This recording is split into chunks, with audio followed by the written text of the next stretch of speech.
Hello everyone, welcome to Visa Square Immigration YouTube channel once again. आज का जो हमारा टॉपिक रहने वाला है टॉपिक है स्लोवेनिया के रिगार्डिंग। इसमें कुछ फ्रॉड चीज़ें भी चल रही हैं। बहुत सारे स्टूडेंट्स हैं जिनके थ्रू हमें ये इश्यूज सामने आए हैं। वैसे होने वाले 1-2 साल के अंदर ये बहुत पॉपुलर होने वाला है, क्योंकि जो फैसिलिटीज़, जो एडवांटेजेस स्टूडेंट्स को स्लोवेनिया दे रहा है वो वर्ल्ड में कोई भी कंट्री नहीं दे रही है।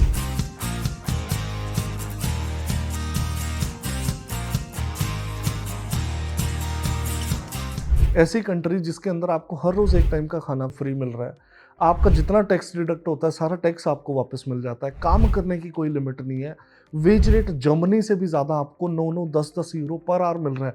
फ्रेशर्स की बात कर रहा हूँ मैं, अगर कोई स्किल्ड है उसको तो इससे भी ज़्यादा मिल रहा है। तो वेज रेट इतना मिल रहा है, आप 3 लाख रुपए के आसपास एक एवरेज स्टूडेंट अच्छा कमा रहा है। लिविंग एक्सपेंसेस 35,000 है, 2-2.5 लाख रुपए मंथली सेव कर लेता है। ऐसी कंट्री तो कनाडा भी नहीं है। जर्मनी में भी इतने पैसे नहीं कोई कमा पा रहा। जर्मनी में ऑलरेडी अगर आप चेक करोगे जितने स्टूडेंट उनको चाहिए थे उससे डबल स्टूडेंट ऑलरेडी हो चुके हैं। तो स्लोवेनिया एक ऐसा ऑप्शन है जो इस टाइम पे जितने भी टॉप की कंट्रीज हैं, Canada, Australia, UK, USA, even Germany, इनसे बेटर आउटपुट दे रहा है एक स्टूडेंट को, अगर कोई ध्यान से बैठ के देखे तो। तभी मैं बोलने वाला हूं कि 1-2 साल में आने वाले में बहुत पॉपुलर होने वाला है। जो भी स्टूडेंट शुरू में जा रहे हैं वो लोग बहुत अच्छे से सेटल होने वाले हैं वहां जाके। तो जब बहुत सारी एजेंसीज को, कंसल्टेंट्स को पता लगता है कि ये प्रोडक्ट है, थोड़ा अच्छा प्रोडक्ट है, तो उस केस में थोड़े बहुत फ्रॉड भी शुरू हो जाते हैं। क्योंकि सबसे पहले तो जिसको नॉलेज ही नहीं है वो तो आप लोगों के लिए बहुत ही डेंजरस है।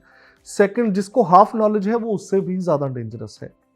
ठीक है, ये मैं आपको बता देता हूँ कैसे। स्लोवेनिया में लोगों को लगता है कि ये देखो, सबसे पहले तो यूरोप अपने आप में कॉम्प्लिकेटेड है, कनाडा, ऑस्ट्रेलिया, यूके, यूएस से ज़्यादा। कनाडा, ऑस्ट्रेलिया, यूके, यूएस बहुत इजी प्रोसेसेस हैं, बहुत बहुत इजी हैं, इसलिए हर कोई कर रहा होता है। यूरोप को कोई हाथ नहीं डालता था इतना ज़्यादा। यूरोप कॉम्प्लिकेटेड है और यूरोप में सबसे ज़्यादा कॉम्प्लिकेटेड स्लोवेनिया है। तो हर किसी के बस की बात नहीं है यहाँ के बच्चों को 100% रिजल्ट्स देने। इधर उधर से सुनी सुनाई बातें तो बोल देते हैं कि 100% रिजल्ट है जी, टीआरसी 100% आएगी, ये है वो है, बट वो डिलीवर नहीं कर पाते हैं। अगर आपको रिजल्ट्स देखने हैं, आप मेरी बात पे मत जाओ, सबसे पहले हमारे रिजल्ट चेक करो स्लोवेनिया की कितने टीआरसीज हैं। उसके बाद सारे इंडिया में और भी दुनिया भर के लोग हैं जो स्लोवेनिया करते हैं, आप एक बार चेक करो कि क्या आपको स्लोवेनिया के इतने रिजल्ट्स कोई दे रहा है, कोई दिखा रहा है। हमारे इस साल कम से कम 300-400 बच्चा जाने वाला है। हमारे पास सारी यूनिवर्सिटीज़ डायरेक्ट हैं, हमारे ऑफिस में आती हैं, यहाँ से बच्चा सिलेक्ट करती हैं। तो इन चीज़ों के चक्कर में ही, इतनी फैसिलिटीज़ के चक्कर में बच्चों के बीच में डिमांड बढ़ रही है स्लोवेनिया की, तो फ्रॉड की चीज़ें भी बढ़ रही हैं। तो उसी पे ये वीडियो है। तो स्लोवेनिया के केस में क्या नहीं करना है वो मैं आपको बता देता हूँ, बाकी आपकी मर्जी है, फॉलो करना है नहीं करना है। देखो, सबसे पहला तो ये है कि स्लोवेनिया के अंदर there is a third party administrative unit. इसके बारे में सारा एक्सप्लेन किया हुआ मैंने और वीडियोस में।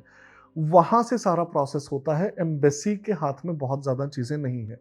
एम्बेसी आपका बायोमेट्रिक लेती है, एक आपका छोटा सा रिटन टेस्ट लेती है, सारी इन्फॉर्मेशन शेयर करती है एडमिनिस्ट्रेटिव यूनिट को। एडमिनिस्ट्रेटिव यूनिट आपको टीआरसी देती है और एडमिनिस्ट्रेटिव यूनिट में स्लोवेनियन इमिग्रेशन लॉयर ही अप्लाई करता है, जिसने वहाँ की लॉ की स्टडी करी है। हर कोई डायरेक्ट अप्लाई नहीं कर सकता।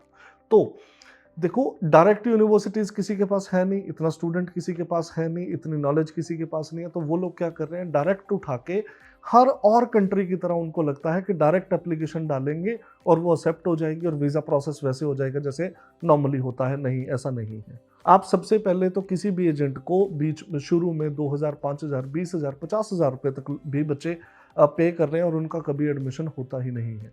रीज़न, यूनिवर्सिटीज़ के पास जितनी सीट्स हैं उनके पास बहुत ज़्यादा सीट्स नहीं होती हैं। बहुत बड़ी कंट्री तो नहीं है, तो जितनी सीट्स होती हैं वो हमारे थ्रू हैं। डायरेक्ट अगर आप अप्लाई करोगे वो डायरेक्ट एकदम से रिजेक्ट नहीं करेंगे, बट वो आपकी एप्लीकेशन लेंगे भी नहीं।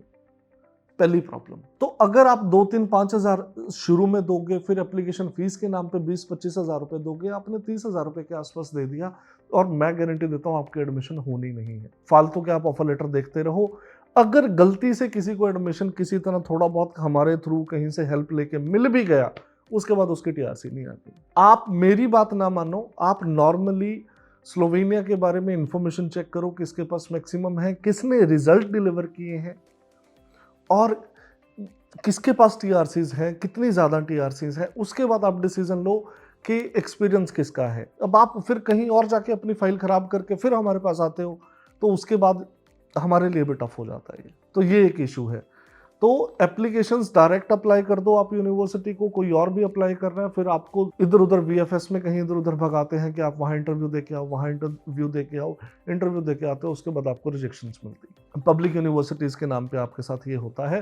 प्राइवेट यूनिवर्सिटीज़ तो डायरेक्ट आपको लेती ही नहीं है, जैसे यूनिवर्सिटी ऑफ मैरीबोर है, यूनिवर्सिटी ऑफ लिबियाना है, इनका नाम ले देंगे, डायरेक्ट एप्लीकेशन आपकी डाल देंगे, आप इनका इंटरव्यू दोगे, वो सिलेक्ट कभी होना नहीं, ऑफर लेटर आपको मिलना नहीं। तो आपके 30-40 हज़ार रुपये वो खराब हुए, 3-4 महीने जो आप इनके साथ खराब करते हो वो अलग से खराब हुए। इसके अलावा कोई और अपनी जेब में डालने के लिए 20-50 हज़ार रुपये एक्स्ट्रा ले ले आपसे, वो अलग है।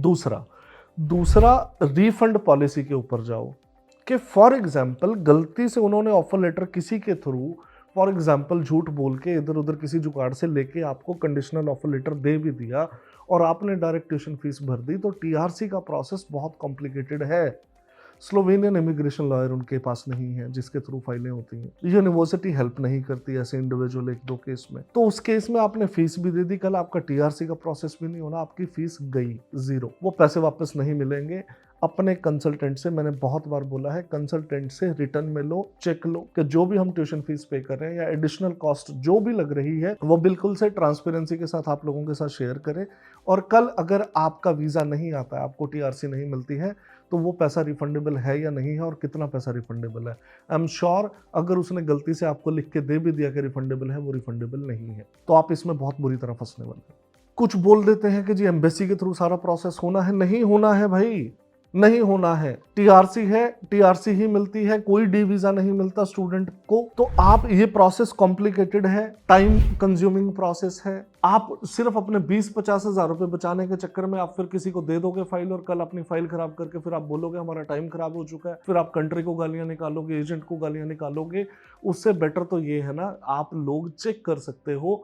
मैं नहीं कहता हमारे थ्रू अप्लाई करो, बट अपना होमवर्क तो करो, इसके बारे में इंफॉर्मेशन गैदर करो। उसके बाद अगर आपको लगता है कि वीज़ा स्क्वायर की टीम सबसे ज़्यादा रिजल्ट डिलीवर कर रही है, प्राइसिंग ठीक है, आप प्राइसिंग, अगर आपको लगता है कि प्राइस ज़्यादा है, ब्रेकडाउन पूछो टीम से, टीम बताएगी आपको किस बात का कितना पैसा है, क्यों है पैसा, जितना भी आप पे कर रहे हो। दूसरी बात, हम हमेशा ध्यान रखते हैं कि एक स्टूडेंट है, बड़ी मुश्किल से पैसे अरेंज करके उसने देने हैं, कि उसको रिटर्न तो मिलनी चाहिए उस पैसे की वहाँ जाने के बाद।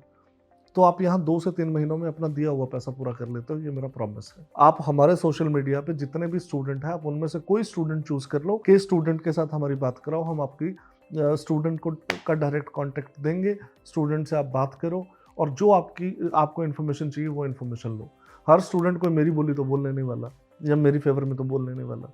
अगर किसी का एक्सपीरियंस खराब रहा है तो वो खराब भी बोलेगा, अगर किसी का एक्सपीरियंस अच्छा रहा है, उसको जो वीज़ा स्क्वायर ने प्रोमिस किए थे वो प्रोमिस फुलफिल हुए हैं, तो उसका पॉजिटिव फीडबैक देना भी इंपॉर्टेंट है। आपका ट्रस्ट बनेगा इस बात से, फिर आप हमारे थ्रू अप्लाई करो चाहे ना करो। और दूसरी बात, मैं ये भी कहता हूँ कि चलो ठीक है, आप फ्रॉड के शिकार ना हो, इधर उधर गलत कंसल्टेंट के पास जाके ना फंसो। आप हमारे थ्रू अप्लाई करना नहीं करना वो बाद की बात है, बट आप हमारी फ्री ऑफ कॉस्ट हेल्प तो ले सकते हो, वो तो कर सकते हो। आप अपने ऊपर ही एहसान कर लो इतना, क्योंकि खराब करने के बाद तो आपको हमारे पास आना ही है उसके बाद।